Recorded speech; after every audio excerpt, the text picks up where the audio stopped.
He said her eyes brought misfortunes, and they despised her for it. People of the land, gather close, because tonight, I'll tell you a story. In the heart of a Nubi village, a child was born beneath an omen sky. The clouds split open in colors no one had ever seen, a bright purple and gold, and a wailing cry pierced through the night. That cry would one day shake the foundations of fear and faith alike. Her name was Nkemdili, let mine be. But to the villagers, she was the cursed child. It was said that her mother, Uluaku, screamed only once during childbirth and never breathed again. When the midwives lifted the baby, their mouths fell open.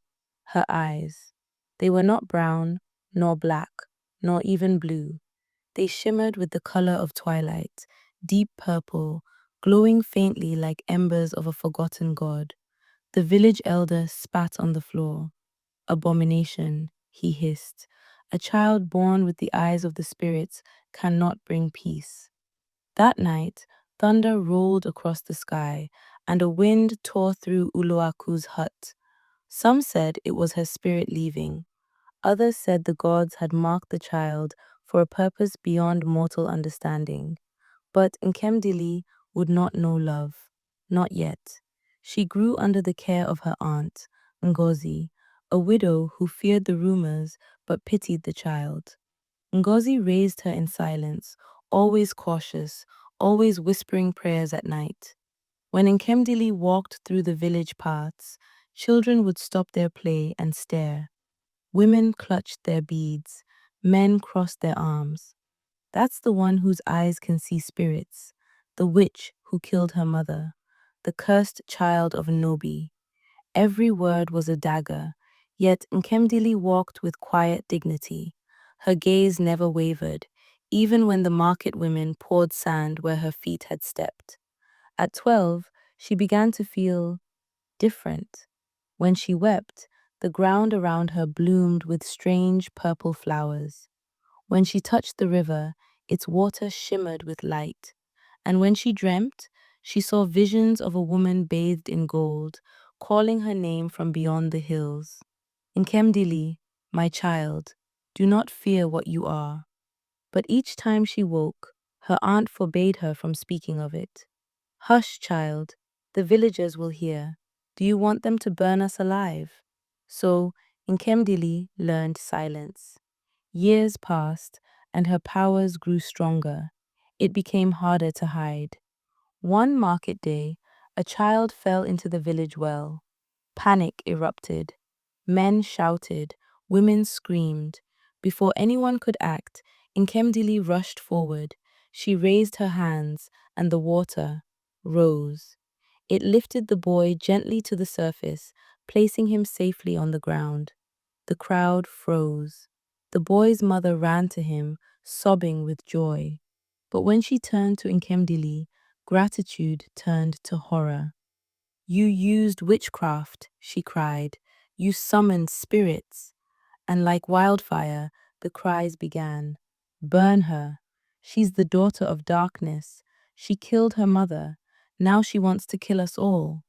They chased her through the market, stones raining upon her until she fled into the forest.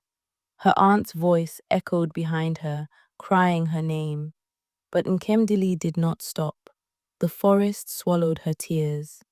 That night, she slept beneath the ancient Iroko tree, the one said to stand where the gods once walked. And in her dreams, the golden woman appeared again. You are my child, the woman said, her voice like wind through palm leaves. I am Allah, the goddess of the earth. The life that left your mother's body entered yours. Her death was not your curse, it was her sacrifice. You carry divine power, born of earth and spirit. The world will fear you until they understand you. When Nkemdili awoke, the dawn light shimmered purple through the mist. Around her, the forest had bloomed overnight. Flowers, vines, and butterflies never before seen in Anobi. She fell to her knees. Mother of the earth, What do you want of me? The wind whispered back. Heal them, even when they hate you. That is your test. Months passed. The village suffered. The river dried and the crops failed. Children fell ill. They ran to their gods, but the shrines were silent. One evening, a storm gathered. Not rain, but wind and dust. The villagers heard voices wailing in the night. Even the brave warriors trembled. The chief priest declared that the gods were angry. Someone among us has offended Allah, he cried.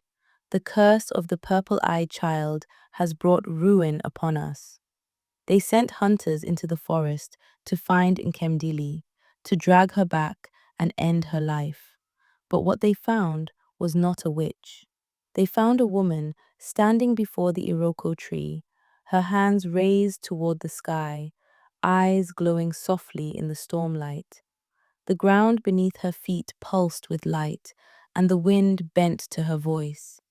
I did not come to destroy you, she said, her voice carrying like thunder. I came to free you from your own blindness. The hunters dropped their weapons. Some fell to their knees. Lightning struck a nearby tree, yet it did not burn. Instead, from its charred bark, fresh green leaves began to grow. The men ran back trembling. We saw her, they shouted. She commands the storm. Fear spread again, but so did curiosity. Days later, the chief priest, old and frail, came alone to the forest. He found Nkemdilim kneeling by the riverbank, her reflection glowing purple on the surface. Why did you spare us? He asked. After all the pain we caused you. She looked up, her voice calm, because forgiveness heals faster than fire. You call me witch, but your hatred blinds you to your own sins. You feared what you did not understand. He bowed his head in shame. Then help us, child of Allah. The land dies and our children starve. Nkemdili closed her eyes. The wind stilled. She placed her palm on the earth, and the ground began to hum, a low, deep sound like the breath of the world. The river gushed to life again, bursting through its dry bed in a silver stream. Rain fell from the skies, gentle and pure. The chief priest fell prostrate. The gods have returned through her, he cried. When Nkemdili returned to the village, no one dared look her in the eye. The same people who had spat at her feet now knelt before her. She walked to the marketplace, the same place they once threw stones at her, and there, under the gaze of her people, she spoke. Do not kneel to me, kneel to truth. I am not a witch. I am proof that even what you fear most may be what saves you. Her aunt ran to her, tears flowing. They embraced, and the crowd broke into sobs. The women began to sing, not of fear this time, but of hope. Years later, Nkemdili became a legend.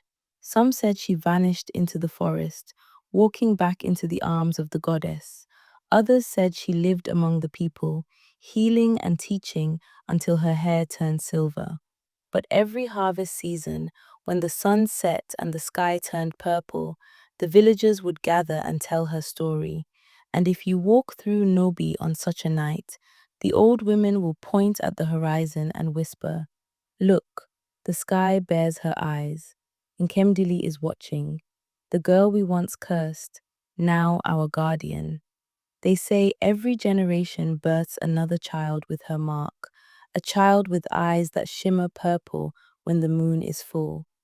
Could it be that Allah still walks among us through them? Perhaps, somewhere in another village tonight, a baby with strange eyes has just been born.